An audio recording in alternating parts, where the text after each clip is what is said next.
Hello friends, welcome back to our channel Enlighten Lives. In today's video, I'll be discussing about another topic of sensory impairments, which is deaf blindness.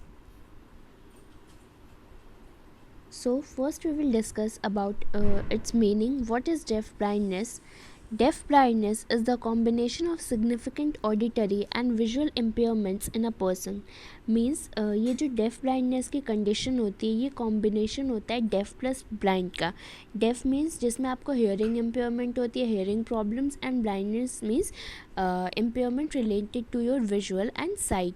सो ये जो def blindness होता है वो combination होता है जिसके अंदर भी ये डेफ ब्लाइंडनेस वाली कंडीशन होती है, उसको ठीक से सुनाई भी नहीं देता एंड दिखाई भी नहीं देता.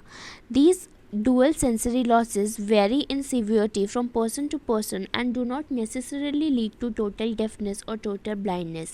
और ये जो कंडीशन होती है डेफ ब्लाइंडनेस की, वो हर एक पर्सन में वेरी करती है. उसकी जो सीवियरिटी होती है वो पर्सन टू पर्सन वेरी करती है.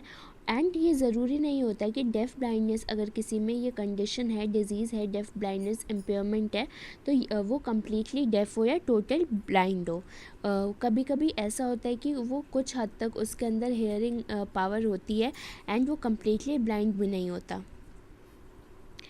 Next is deaf-blind people fall into four groups. So basically there are four groups in which deaf-blind people are categorized. First, those who are born deaf and blind. So जो सबसे पहली category होती है, group होता है def blind people का, वो होता है जो लोग बॉर्न से, अपनी बर्थ से ही डेफ एंड ब्लाइंड होते हैं. Next is those who were born deaf and then lost their sight, and there are few people who are born deaf but they lost their sight after birth. Means ऐसे लोग जिनके अंदर जो hearing impairment होती है, hearing problem होती है, जो डेफ होते हैं वो बर्थ से होते हैं, बट जो उनकी लॉस ऑफ साइट होती है, उन्हें जो देखने में प्रॉब्लम होती है वो उनकी बर्थ के बाद डेवलप होती है उनमें. Then third is those who were born blind and then lost their hearing. Same कुछ लोग ऐसे होते हैं जो बर्थ से ही ब्लाइंड होते हैं, जिनमें सेंसरी इम्पेयरमेंट जो इनकी विजुअल कैटेगरी वाली होती है वो बर्थ से ही प्रेजेंट होती है, बट जो उनकी डेफनेस होती है, हेयरिंग प्रॉब्लम होती है, वो बाद में डेवलप होना शुरू होती है. Then the adventitious deafblind as a result of old age or through an illness or accidental later in life. Then there are few people जो deafblind की कैटेगरी में आते हैं, जिनके अंदर जो ये सिम्टम्स होते हैं, प्रॉब्लम होती है, वो as a result of old age होती है, या फिर किसी इलनेस के थ्रू होती है, या फिर अगर वो किसी एक्सीडेंट से मीट करते हैं लेटर अपनी लाइफ में, तो उसकी वजह से भी उन्हें ये प्रॉब्लम डेफ ब्लाइंडनेस वाली डेवलप हो सकती है. Then next is characteristic of deaf-blind. Simultaneous presence of defective vision and hearing impairment which may vary in degree.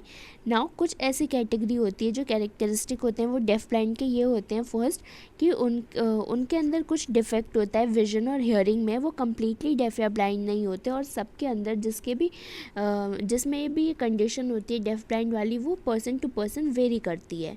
Does not employee total loss of either vision और hearing. And इसमें ये ज़रूरी नहीं होता कि जो भी इंडिविजुअल होगा वो कम्प्लीटली डेफ होगा या कम्प्लीटली उसके अंदर विजन प्रॉब्लम होगी.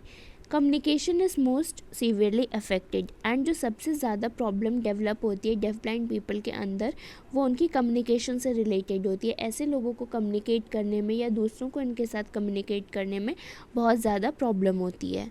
Highly individualize training is needed to cope with the condition. And जो भी लोग इनके साथ डील करते हैं, इन्हें ट्रेनिंग देते हैं या फिर इनके साथ रहते हैं, इन्हें कुछ सिखाते हैं, वो लोग वो ट्रेंड इंडिविजुअलाइज्ड होते हैं. मीन्स ऐसे लोग जिनके पास ट्रेनिंग होती है डेफ ब्लाइंड पीपल से कम्युनिकेट करने की, उन्हें हैंडल करने की, वही लोग इनके साथ कोप अप कर सकते हैं ईजिली.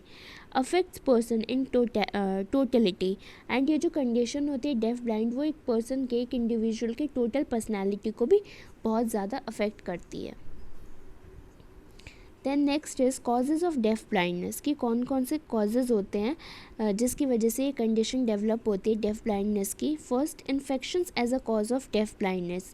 सो जो सबसे पहली जो कंडीशन है, कॉज होता है डेफ ब्लाइंडनेस का, वो ये हो सकता है कि जो इंडिविजुअल है उसके अंदर कोई इन्फेक्शन है. एंड जो मोस्ट कॉमन इन्फेक्शन होता है जिसकी वजह से डेफ ब्लाइंडनेस होती है वो होता है रुबेला वायरस और commonly known as German micelles.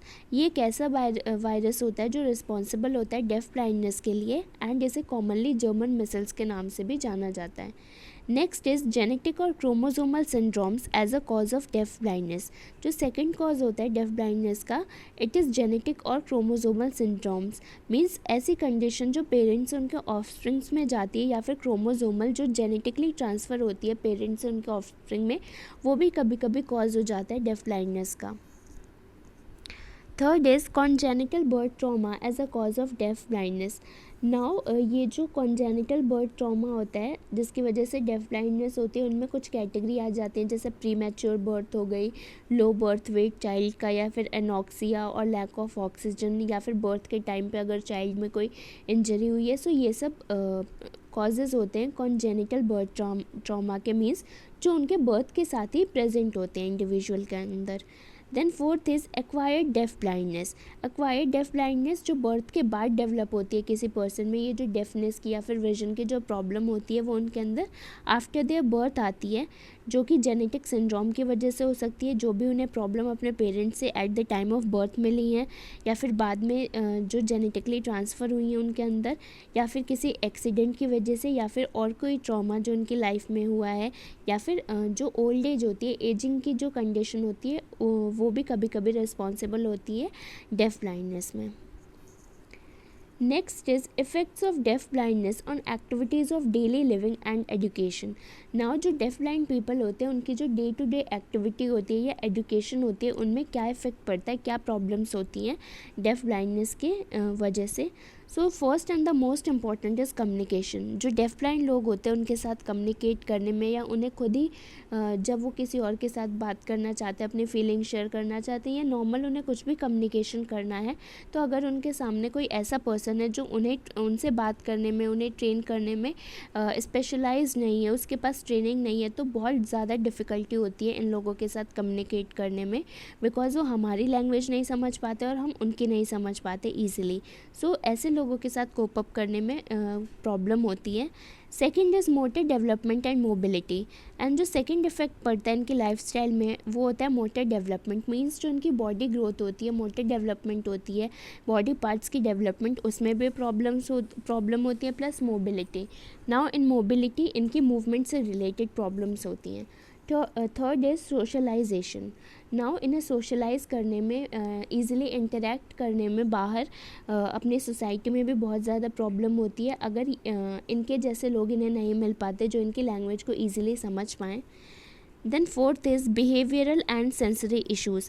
Now इनके अंदर कुछ बिहेवियरल प्रॉब्लम्स भी होती हैं, इनको कभी कभी मूड स्विंग्स, ऐसे प्रॉब्लम ज़्यादातर होते हैं डेफ ब्लाइंड लोगों में। ये कभी कभी जो इनकी कुछ सेंसरी इश्यूज़ आ जाते हैं, मीन्स जो इनके अंदर जो ट्रिगर हो जाती है चीज़ें जो इनके बिहेवियर को इम्पैक्ट करती हैं, वो भी बहुत ज़्यादा आप इनमें ईजिली ऑब्जर्व कर सकते हो। ये कभी कभी बहुत ज़्यादा हाइपर हो जाते हैं या डिप्रेस हो जाते हैं, ऐसी कंडीशन भी इनके अंदर नॉर्मली होती रहती है जो डेफ ब्लाइंड पीपल होते हैं। And the last one is education and learning. Same इनकी जो एजुकेशन एंड लर्निंग होती है उनमें भी इन्हें ज़्यादा प्रॉब्लम होती है, इन्हें कोई नॉर्मल पीपल एडुकेट नहीं कर सकता, इन्हें नहीं सिखा सकता। ऐसे लोगों के साथ डील करने के लिए स्पेशल एडुकेटर्स होते हैं जो इन्हें इनकी लैंग्वेज में समझाते हैं, इन्हें पढ़ाते हैं, इन्हें ट्रेन करते हैं। So these were the effects of deaf blindness on any person which effect their day to day life and education.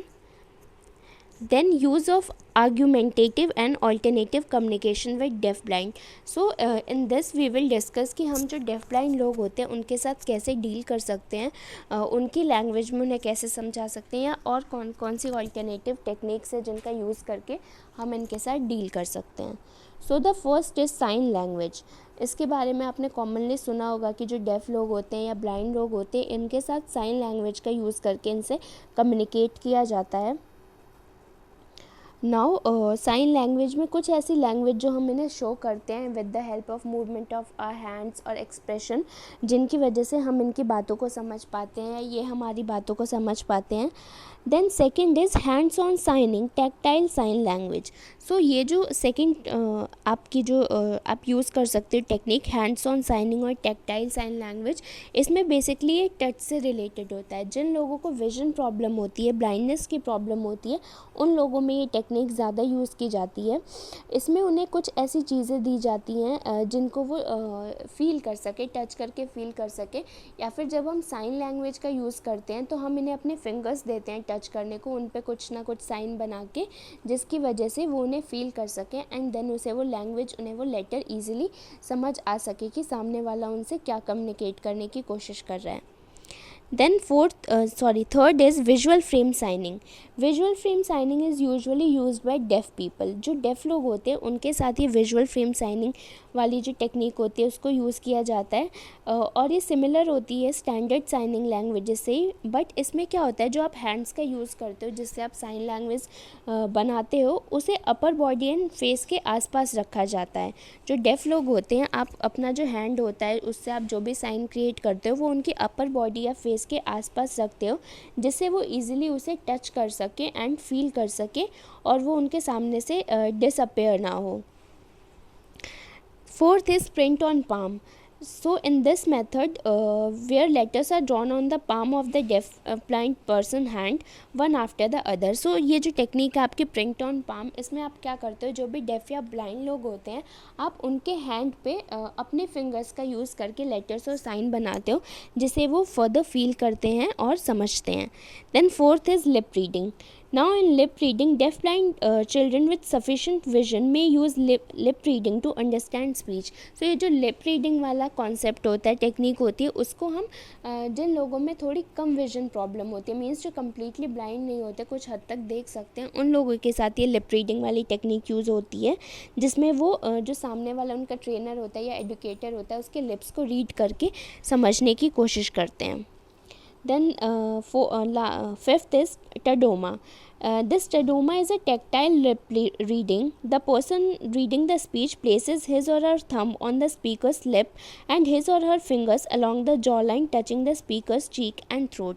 Now ये जो tadoma है ये भी आपके lip reading से ही related है, बट इसमें क्या डिफरेंस होता है कि जो भी एडुकेटर होता है या ट्रेनर होता है जो सिखा रहा होता है डेफ ब्लाइंड लोगों को, उसमें जो पर्सन होता है जिसके अंदर ये प्रॉब्लम होती है डेफनेस की या ब्लाइंडनेस की, वो क्या करता है, अपने हैंड को, अपने थंब को जो सामने वाला पर्सन उनका ट्रेनर या एडुकेटर होता है उसके लिप्स पे पुट करता है, ताकि जो भी लिप मूवमेंट हो, जो भी वो बोले, उसे फील करके वो समझ सके कि कौन से लेटर्स को वो प्रोड्यूस कर रहे हैं या फिर क्या बोलना चाहते हैं. सो बेसिकली इसमें जो डेफ ब्लाइंड इंडिविजुअल होता है वो अपने हैंड्स को स्पीकर के थ्रोट या जॉ लाइन के आसपास ही रखता है, ताकि वो ईजिली उसके लिप्स मूवमेंट को, उसके फेस मूवमेंट को फील कर सके, टच कर सके.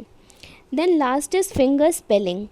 Now in finger spelling, the finger spelling is felt by the deafblind person. The best example of the American manual alphabets, which are made using a single hand with a particular shape for each alphabet in English. Now ये जो finger spelling है, आप जो भी इसमें alphabets होते हैं आपका, जिसे हम commonly अमेरिकन मैनुअल स्क्रिप्ट कहते हैं या फिर अमेरिकन मैनुअल अल्फ़ाबेट्स के नाम से जानी जाती है टेक्निक. इसमें आप फिंगर स्पेलिंग में जो भी हमारे अल्फ़ाबेट्स होते हैं A to Z या कोई भी आप जैसे 1 2 3 इनका यूज़ कर रहे हो, सो आप फिंगर से उनको बनाते हो और शो करते हो या फिर फील कराते हो जो भी डेफ ब्लाइंड लोग होते हैं उनको. और ये वाली जो टेक्निक होती है फिंगर स्पेलिंग की, ये बहुत ही ज़्यादा कन्वीनियंट एंड फास्ट होती है. इसमें जो इंडिविजुअल टच करके वो इजीली फील कर पाता है कि आपने कौन सा लेटर ड्रॉ किया है, या फिर फिंगर की हेल्प से आप कौन सा लेटर ड्रॉ करके उसे समझाना चाहते हो. एंड जो भी लोग होते हैं जिनके अंदर ये डेफनेस की है, स्पेशली ये ब्लाइंडनेस की प्रॉब्लम होती है, उनमें एक स्पेशल क्वालिटी होती है कि अगर वो किसी भी चीज़ को एक बार टच कर लें तो वो उसे बहुत जल्दी अपने अंदर कैप्चर कर लेते हैं. मीन्स उनकी जो रिटेनिंग पावर होती है वो बहुत ज़्यादा अच्छी होती है, इसीलिए हम उन्हें टच करके फील करा के चीज़ों को समझाने की कोशिश करते हैं. So these are the few techniques which we can use with deaf blind people to communicate with them, to teach them, to educate them. So that was all about this deaf blindness topic. In this topic we have discussed almost every important point related to deaf blindness, like its meaning, characteristic, impacts, and what are the causes of deaf blindness, and which techniques you can use to teach deaf blind people. So I hope you liked the video, and if the video was helpful to you, please do like, share, comment and subscribe to our YouTube channel. Thank you for watching and best of luck.